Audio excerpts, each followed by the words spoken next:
Hello friends, தினம் ஒரு சிறுகதை தொகுப்புல இன்னைக்கு நம்ம பார்க்க போற சிறுகதை என்னன்னு பார்த்தீங்க அப்படின்னா, இளைஞனை காப்பாற்றிய நண்டு. வாங்க ஃப்ரெண்ட்ஸ், கதைக்குள்ள போலாம். ஒரு ஊர்ல ஒரு அரசு பள்ளி இருந்துச்சு. அந்த பள்ளியில சிவராகவன் சொல்லிட்டு ஒரு மாணவன் இருந்தான். அவன் ரொம்ப நல்லா படிப்பான். அதனால கோடைக்கால விடுமுறைங்கிறதுனால அவன் புத்தகத்தை எடுத்து படிச்சுட்டு இருந்தான். படிக்கும்போது அவனுக்கு ஒரு ரெஃபரன்ஸ் புக்கு தேவைப்பட்டதுனால அவன் வெளியூர் சென்று தன் ஆசிரியரிடமிருந்து ஒரு புத்தகத்தை வாங்கிட்டு வரணுங்கிற சூழல் ஏற்பட்டுச்சு.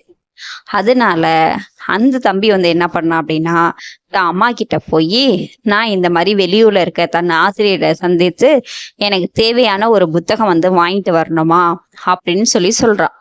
அப்போ அவங்க அம்மா என்ன சொல்றாங்க அப்படின்னா, சரிப்பா, நெடுந்தொலைவு போக வேண்டியதா இருக்கு, நீ தனியா போக வேணாம் அப்படின்னு சொல்லி அம்மா சொல்றாங்க. அதுக்கு சிவராகவன் என்ன சொல்றான்னா, அம்மா, ஆனா இப்போதைக்கு என் கூட வர யாரும் தயாரா இல்லம்மா, நான் மட்டும் தான் போக முடியும் அப்படின்னு சொல்லி அம்மா கிட்ட எடுத்து சொல்றான். அப்ப அவங்க அம்மா என்ன சொல்றாங்க அப்படின்னா, சரிப்பா, நீ தனியா போக வேண்டாம், நான் ஒரு களையத்துல ஒரு நண்டை மட்டும் பிடிச்சு தரேன், அதை மட்டும் நீ போகும்போது எடுத்துட்டு போ அப்படின்னு சொல்றாங்க. இதை கேட்ட சிவராகவனும், சரிம்மா, நீங்க சொல்றபடியே ஆகட்டும்னு சொல்லிட்டு அந்த களையத்துல நண்டை எடுத்துக்கிட்டு போறான். போகும்போது நெடுந்தொலைவு நடந்ததுனால சிவராகவனுக்கு ரொம்ப டயர்டாயிட்டான். டயர்டானதுனால ஒரு நல்ல மரத்தடி நிழலா பார்த்து ஓய்வெடுத்து தூங்கிட்டு இருந்தான். நெடு தூரம் பயணம் செஞ்சதுனால அவனுக்கு நல்ல உறக்க நல்லா அசந்து தூங்கிட்டான். அப்ப இருக்கும்போது அது நல்லா அடர்ந்த காடு. அந்த காட்டு வழியா ஒரு பெரிய பாம்பு சிவராகவனை நோக்கி கடிக்கிறதுக்காக வந்துட்டு இருந்துச்சு.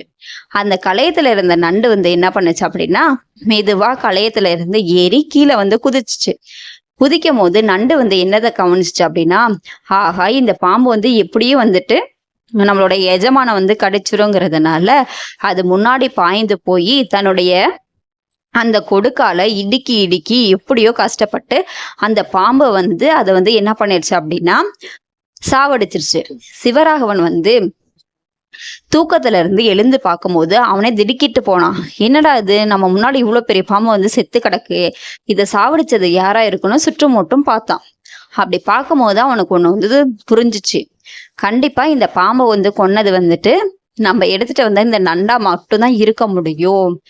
நல்ல வேலை, நம்ம நண்டை எடுத்துட்டு வந்தோம். நம்ம அம்மா சொல்றத சாதாரண இது நண்டுதான் நினைச்சு அம்மா சொல்றத கேட்காம வீட்லயே வச்சுட்டு வந்திருந்தோம் அப்படின்னா இன்னைக்கு நம்ம உயிர் கண்டிப்பா போயிருக்கோம் அப்படின்னு சொல்லிட்டு தன் தாயை நினைச்சிட்டு நன்றி சொல்லிட்டு அடுத்து கிளம்பி போனா அவங்க ஆசிரியர் வீட்டுக்கு போயிட்டு நல்லபடியா புக்கை வாங்கிட்டு திரும்ப வீட்டுக்கு அம்மா கிட்ட இந்த நடந்ததெல்லாம் பேசி முடிச்சான்.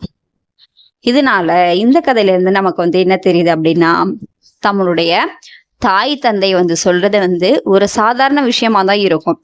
ஆனா அவங்க சொல்ற நோக்கம் பாத்தீங்க அப்படின்னா பின்னாடி அது மிகப்பெரிய ஆபத்தை தடுக்கிறதுக்கான மிகச்சிறிய வழியா தான் இருக்கும். அதனால நம்மளும் நம்ம தாய் தந்தையர் சொல்றதை தட்டாம கேட்போம் ஃப்ரெண்ட்ஸ். இந்த கதை உங்களுக்கு பிடிச்சிருந்துச்சுன்னா லைக் பண்ணுங்க, சப்ஸ்கிரைப் பண்ணுங்க. Thank you friends.